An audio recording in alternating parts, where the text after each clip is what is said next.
প্রচন্ড শীতের রাত, উনি মাগরিবের নামাজ, এশারের নামাজ পড়ে একটা মসজিদে শুয়ে পড়লেন, আর শুয়ে শুয়ে হাদিস পড়তেছেন। কি পড়তেছেন? কথা বলেন।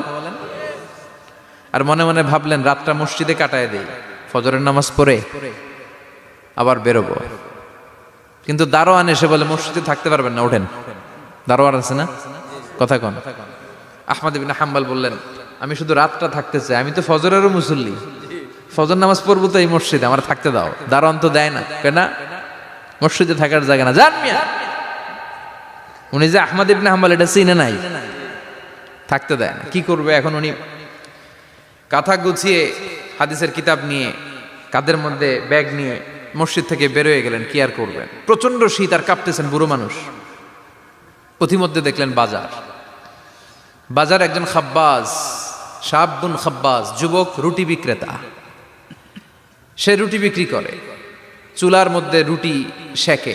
সে যে সালাম দিল আসসালামু আলাইকুম, যুবক বলে ওয়ালাইকুম আসসালাম। আহমদ ইবনে হাম্বল বলে যুবক আমার যাওয়ার জায়গা নেই, সফরে বেরিয়েছি, খুব শীতে কষ্ট পাচ্ছি, রাতে যদি তোমার এই চুলা থেকে একটু আগুন পোহাই কোনো সমস্যা? যুবক বলে না না সমস্যা না, আহলান ওয়া সাহলান, খোশ আমদেদ, আসেন আসেন, আপনি আগুন পোহাইলে আমার সমস্যা কি? সুবহানাল্লাহ পড়েন। আল্লাহ শুকরিয়া করে উনি বসলেন আর আগুন পোহাচ্ছেন। আর খেয়াল করলেন যুবক রুটি বানায় আর পরে আস্তাগফিরুল্লাহ, রুটির দলা বানায় পরে আস্তাগফিরুল্লাহ, খামির বানায় আর পরে আস্তাগফিরুল্লাহ, রুটি নিয়ে উনুনের ভিতরে চুলার ভিতরে সেকা দেয় আর পরে আস্তাগফিরুল্লাহ। দোকানদারের কাছে কেউ আসলেই সে রুটি দেয় আর পরে আস্তাগফিরুল্লাহ। ক্রেতার কাছ থেকে টাকা নিয়ে ক্যাশ বক্সে রাখে আর কি পড়ে? আবার রুটি বানানো শুরু করে আর কি পড়ে? খালি এইটাই পড়তেছে। ইমাম আহমদ ইবনে হাম্বল তো অবাক, কিরে এটা আবার কেমন যুবক, খালি আস্তাগফিরুল্লাহ। উনি প্রশ্ন করলেন যুবক ঘটনা কি? আসার পর থেকেই তোমার দেখতেছি তুমি রুটি বানাও, রুটি বিক্রি করো আর পড়ো আস্তাগফিরুল্লাহ, মালাকা ইয়া শাবাব।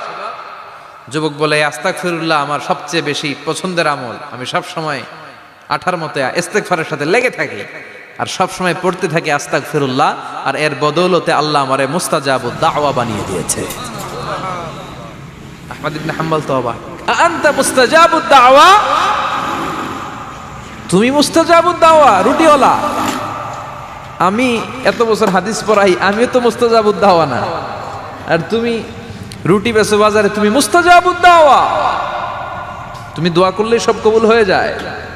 যুবক বলে না আনা মুস্তাজাবুদ দাওয়া, আমি আমার জীবনে যত দোয়া করেছি কবুল করে নিয়েছে কে? সব দোয়া কবুল করে নিয়েছে আল্লাহ, একটা দোয়া ছাড়া। কয়টা? আহমদ ইবনে হাম্বলের কৌতূহল, কিউরিসিটি আরো বেড়ে গেল। কি? সব দোয়া কবুল হয়েছে একটা দোয়া ছাড়া। মাযালিকা দোয়া ইয়া শাব, কি সেই দোয়া? যুবক এবার বলতে শুরু করলো আমার জীবনে যে দোয়াটা আল্লাহ কবুল করে নাই সেটা হচ্ছে আমি আল্লাহর কাছে অনেক চেয়েছি, অনেক দোয়া করেছি যে আল্লাহ শুনেছি এই জামানার সবচেয়ে বড় মুহাদ্দিস, তার নাম নাকি ইমাম আহমদ ইবনে হাম্বল। আল্লাহ তোমার কাছে আমার চাওয়া আমি যেন এই ইমাম আহমদ ইবনে হাম্বলরে দেখে মরতে পারি, আমি যেন ইমাম আহমদ ইবনে হাম্বলের হাতে হাত রেখে মুসাফা করতে পারি আর তার কপালে একটা চুমু এঁকে দিতে পারি। আহমদ ইবনে হাম্বল আবেগপ্রবণ হয়ে গেলেন, চোখের পানি ছেড়ে দিলেন, বললেন যুবক তোমার এই দোয়াটাও কবুল হয়ে গিয়েছে। আহমদ ইবনে হাম্বলের দেখা আর সাক্ষাৎ পাওয়ার জন্য আহমদ ইবনে হাম্বলের বাড়িতে তোমার যাওয়ার দরকার নাই, আহমদ ইবনে হাম্বল তোমার দরবারে ছুটে এসেছে। আনা আহমদ ইবনে হাম্বল মুহাদ্দিসুদ দাহর, আমি নিজেই আহমদ ইবনে হাম্বল। যুবক চোখের পানি ছেড়ে দেয়, আহমদ ইবনে হাম্বল চোখের পানি ছেড়ে দেয়। যুবক চিৎকার মেরে ইমাম আহমদ ইবনে হাম্বলকে জড়িয়ে ধরে, হাতে হাত রেখে মুসাফা করে, কপালের মধ্যে চুমু খায় আর আল্লাহর শুকরিয়া করে বলে ও ইমাম আসলে এই দোয়াটাও আল্লাহ আজকে কবুল করে নিল। বিশ্বাস হয় সবসময় ইস্তেগফার পড়লে আপনার দোয়াগুলোর এইভাবে কবুল করে নিবে কে? এই পাঁচটা জিনিস পাবেন সবসময় যদি ইস্তেগফারের সাথে লেগে থাকেন। রাজি আছেন তো? এই জন্য বিশ্বনবী সব সময় নামাজে সালাম ফেরানোর পরে পড়তেন আস্তাগফিরুল্লাহ। কি পড়তেন? 3 বার পড়তেন আস্তাগফিরুল্লাহ, আস্তাগফিরুল্লাহ।